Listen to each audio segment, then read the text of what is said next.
Good morning बच्चों, क्या हाल है। चलिए, हम लोग पढ़ रहे थे एटॉमिक स्ट्रक्चर सीरीज में। आज हम आपके साथ डिस्कस करेंगे एटॉमिक मॉडल्स। और एटॉमिक मॉडल में मैं आज आपको समझाऊंगा थॉमसन और रदरफोर्ड्स मॉडल। चलिए बात करते हैं थॉमसन एटॉमिक मॉडल की। थॉमसन एटॉमिक मॉडल, लेकिन उससे पहले ये समझिए कि एटॉमिक मॉडल क्या होता है। डाल्टन ने बताया था atom is indivisible in the nature, but modern scientist says that atom is a compose of some fundamental particles that's are electron, proton और न्यूट्रॉन। अब ये इलेक्ट्रॉन, प्रोटॉन, न्यूट्रॉन कैसे एटम में प्लेस होते हैं, इन्हीं को स्पष्ट करने के लिए, इसी को वेरीफाई करने के लिए एटॉमिक मॉडल दिया गया। पहला मॉडल जो दिया वो साइंटिस्ट टॉमसन ने दिया, आया Thomson atomic model in 1898 given by the J Thomson. Thomson ने क्या कहा, पहली बात ये जानिए कि जब टॉमसन ने अपना मॉडल दिया था तो eight that time only electron discovered, उस समय केवल क्या डिस्कवर था, इलेक्ट्रॉन। तो टॉमसन ने क्या कहा कि एटम जो है, atom is a uniform sphere, radius 10⁻⁻8 centimetre. Atom जो होता है एक स्फीयर होता है जिसका रेडियस कितना होता है, 10⁻⁻8 सेंटीमीटर। पॉजिटिव चार्ज जो होते हैं इसमें यूनिफॉर्मली डिस्ट्रीब्यूट होते हैं। The positive charge uniformly distribute into the entire surface and electron embedded in it. Electron जो होता है इसमें क्या होते हैं, धसे होते हैं। ये पॉजिटिव चार्ज इलेक्ट्रॉन ने, देखिए पॉजिटिव चार्ज का प्रोटॉन नाम नहीं लिया क्योंकि उस समय प्रोटॉन डिस्कवर नहीं हुआ था। डिस्कवर क्या था, इलेक्ट्रॉन।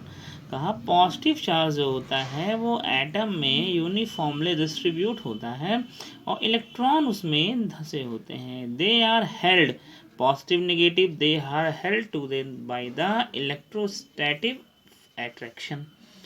ये उसी प्रकार धसे होते हैं, उसी प्रकार इम्बेडेड होते हैं। जिस तरह आप देखेंगे तरबूज होता है, लाल लाल इसके अंदर होता है, उसमें काले काले बीज होते हैं। सेम उसी तरह, जिस तरह तरबूज में उसी के बीज धसे होते हैं, उसी तरह इलेक्ट्रॉन जो है एटम में बिल्कुल इम्बेडेड होते हैं। इसलिए इस मॉडल को हम प्लम पुडिंग मॉडल भी कहते हैं। तो याद रहे ये पहला मॉडल था, आया था after the discovery of electron.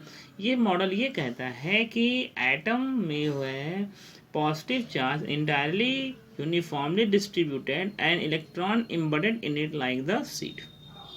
इसकी कमी की बात करें तो ये मॉडल जो है रदरफोर्ड एक्सपेरिमेंट को वेरीफाई नहीं कर पाया। ये मॉडल तो पहले खूब चला, लेकिन बाद में ये रदरफोर्ड ने अपना अल्फा रे स्कैटरिंग एक्सपेरिमेंट दिया, क्या है एक्सपेरिमेंट भी हम आगे आपको बताएंगे, तो वो उसको वेरीफाई नहीं कर पाया। तो ये इस मॉडल की सबसे बड़ी कमी थी।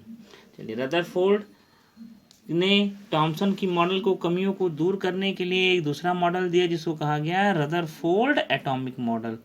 रदरफोर्ड का एटॉमिक मॉडल ये बेस था अल्फा रे scattering experiment. Rutherford model is based on the alpha रे स्कैटरिंग एक्सपेरिमेंट। इन्होंने क्या किया, एक गोल्ड फॉइल ली पतली सी, पीछे जिंक सल्फेट की स्क्रीन लगा दी, उस पर अल्फा रे की बम्बार्डिंग कर दी, अल्फा रे की बम्बार्डिंग कर दी। अब इन्होंने देखा क्या हो, क्या रहा है, ऑब्जर्व क्या किया कि most of the alpha particle, जो ज़्यादातर अल्फा पार्टिकल थे वो पास कर गए बिना किसी डिफ्लेक्शन के। Some of the alpha particles can be deflected by the small angle, deflected by small angle. Some are deflected by the large angle and some are bounce back. क्या observation किया उन्होंने, कहा कि कुछ अल्फा पार्टिकल सीधे निकल गए, कोई इफेक्ट नहीं पड़ा। दूसरा देखिए क्या कह रहा है कि some are deflected by small.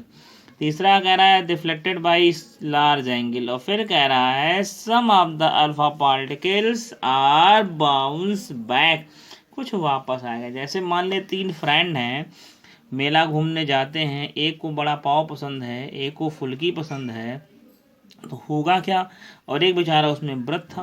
तीनों लोग गए तो जैसे बड़ा पाव का ठेला देखेंगे तो बड़ा पाव वाला चला जाएगा, फुल्की वाला ठेला देखेंगे, फुल्की वाला, लेकिन वो जो था, जो व्रत था, उस पर कोई इफेक्ट नहीं पड़ा, वो सीधे चला गया। तो सेम काम यहाँ भी हो रहा है। Some are bounce back, some deflected small angle, some deflected by large angle, and some have no effect and they will pass through the atom.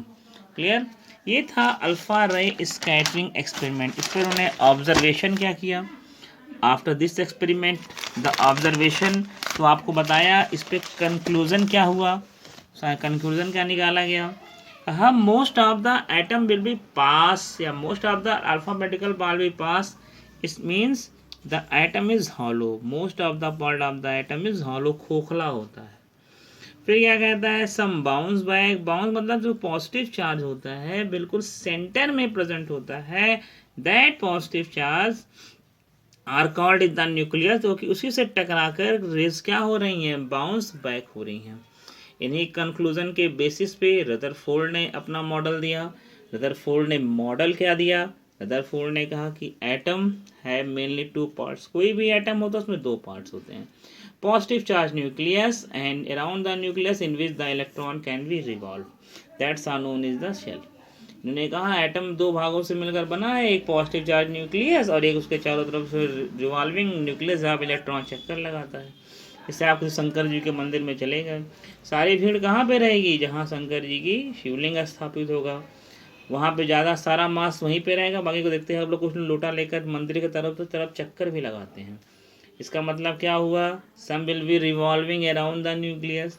तो कह रहा है मोस्ट ऑफ द मास कहाँ पे है, सेंटर में, तो that are called is the nucleus and electron revolving around the nucleus. फिर उन्होंने क्या कहा, सेंट्रल पार्ट जो होता है वो पॉजिटिव चार्ज होता है, जिसे हम लोग न्यूक्लियस कहते हैं। फिर न्यूक्लियस की साइज बहुत छोटी होती है। फिर कहता है नंबर ऑफ पॉजिटिव चार्ज जितने होंगे उतने ही नंबर ऑफ इलेक्ट्रॉन होंगे, मतलब एटम जो होता है इलेक्ट्रिकली न्यूट्रल होता है। न्यूट्रल का मतलब पॉजिटिव चार्ज और नंबर ऑफ इलेक्ट्रॉन दोनों बराबर होते हैं। फिर यहाँ कहता है electron revolving around the nucleus like planets revolving around the sun. Electron उसी तरह से रिवॉल्व करते हैं जैसे सन के चारों तरफ प्लैनेट्स, तो इसलिए इस मॉडल को हम लोग प्लैनेटरी मॉडल या सोलर मॉडल भी कहते हैं। एक चीज और समझ लीजिए, when electron revolving around the nucleus at that time two opposite force applied on it, दो अपोजिट फोर्स लगते हैं, एक force by the nucleus to attract the electron और एक फोर्स जिससे इलेक्ट्रॉन मूव करता रहे और इन न्यूक्लियस में अट्रैक्ट होकर गिरे नहीं, एक अट्रैक्शन फोर्स और एक उसका अपोजिट रिपल्सन फोर्स। क्लियर? इसके बारे में आगे हम चर्चा करेंगे। चलिए, रदरफोर्ड मॉडल ये था। इस मॉडल की कमी के बारे में चलें हम लोग। तो कमी जानने से पहले एक बार मॉडल मैं आपको रिवाइज कर देता हूँ। मॉडल में क्या कहा कि एटम दो पार्ट से मिलकर बना होता है, positive charge nucleus and around the nucleus in which electron revolve, जितने पॉजिटिव होंगे इतने निगेटिव चार्ज होंगे। सारा मास कहाँ पे होता है, सेंटर में होता है, जिसे हम लोग क्या कहते हैं, न्यूक्लियस कहते हैं। क्लियर? आगे इसकी कमी पे चलते हैं। कमी जानते हैं, अच्छाई बताने वाले कम, कमी बताने वाले सब। जैसे मैं वीडियो बना रहा हूँ, अभी कोई ब्लर होगा तो कह देंगे सर कमी है, अब इसमें क्या किया जाए, लेकिन पढ़ना तो पड़ेगा ही। कमी तो सब लोग बताते हैं, अच्छाई भी बताया करिए। चलिए, according to the Clark Maxwell, Maxwell ने इलेक्ट्रोडायनामिक थ्योरी दी थी। इन्होंने क्या कहा, कोई चार्ज पार्टिकल अगर मूव करता है तो मूव करते करते वो अपने एनर्जी का इमिशन करता है, उसकी एनर्जी इमिट होती है। तो इलेक्ट्रॉन भी चार्ज पार्टिकल है, अगर वो चारों तरफ मूव करेगा तो उसकी एनर्जी का इमिशन होगा और एनर्जी इमिटेड होते होते एक कंडीशन आएगी, सारी एनर्जी निकल जाएगी और इलेक्ट्रॉन कहाँ फिर जाएगा, न्यूक्लियस में। क्या कभी ऐसा होता है इलेक्ट्रॉन न्यूक्लियस में गिरता है?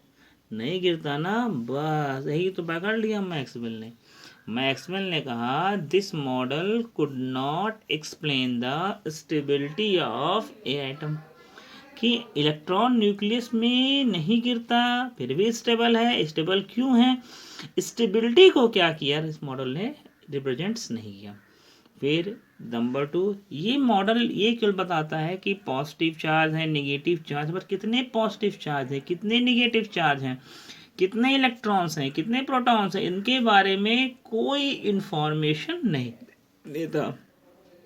नंबर 3, इलेक्ट्रॉन न्यूक्लियस के बाहर रिवॉल्व कर रहा है। कहाँ रिवॉल्व कर रहा है, किसके घर में रिवॉल्व कर रहा है, किस सेल में रिवॉल्व कर रहा है, इसके बारे में भी, ये इलेक्ट्रॉन के स्टेटस के बारे में भी कोई एक्सप्लेनेशन नहीं देता। फिर ये unable to explain the hydrogen atom, ये हाइड्रोजन एटम के स्पेक्ट्रम को भी एक्सप्लेन नहीं करता। तो ड्रॉबैक की बात करें तो सबसे पहला ड्रॉबैक यही था कि स्टेबिलिटी को नहीं एक्सप्लेन करता। दूसरा ड्रॉबैक था कि इलेक्ट्रॉन और प्रोटॉन के बारे में कोई इन्फॉर्मेशन नहीं देता। और तीसरा ड्रॉबैक था कि इलेक्ट्रॉन के बारे में कोई स्टेटस नहीं बताता। और ये हाइड्रोजन स्पेक्ट्रम को भी डिफाइन नहीं कर पाता। कुछ फैक्ट्स समझ लें हम। यहाँ जो कह रहा है कि स्टेबिलिटी, किसी भी न्यूक्लियस की जो स्टेबिलिटी वो किस पे डिपेंड करती है, प्रोटॉन और न्यूट्रॉन। क्यों डिपेंड करते हैं, इलेक्ट्रॉन तो भैया बाहर है ना न्यूक्लियस के, चारों तरफ चक्कर लगा रहा है। और दूसरी, डेंसिटी ऑफ न्यूक्लियस कितनी होती है, 10⁻14 ग्राम पर सेंटीमीटर क्यूब और 10⁻17 किलोग्राम पर मीटर क्यूब। तो बच्चों, मैंने आज आपको बताया what is the model, atomic model क्या होता है। एटॉमिक मॉडल क्या है, कैसे एटम्स में उसके फंडामेंटल पार्टिकल प्रेजेंट्स हैं, उसी को कहते हैं एटॉमिक मॉडल्स। एटॉमिक मॉडल्स के बाद मैंने आपको समझाया कि थॉमसन मॉडल क्या है, that is the plum pudding model. सारा पॉजिटिव चार्ज सेंटर में, electron revolving around the nucleus. उसके बाद आया सारा पॉजिटिव चार्ज जो होता है सेंटर में, और इलेक्ट्रॉन जो होते हैं उसमें एम्बेडेड होते हैं। After this Rutherford model. Rutherford model किस पे बेस्ड था, अल्फा स्कैटरिंग एक्सपेरिमेंट पे। किसने दिया था, रदरफोर्ड ने दिया था। इसके बाद मैंने बताया कि रदरफोर्ड का मॉडल क्या है, कि एटम दो ये पार्ट से कंपोज होता है, न्यूक्लियस और positive charge nucleus and electron revolving around the nucleus. Clear. तो आई होप ये वीडियो आपको पसंद आएगा। अगर पसंद आए तो वीडियो को लाइक और शेयर करिए। Thank you very much.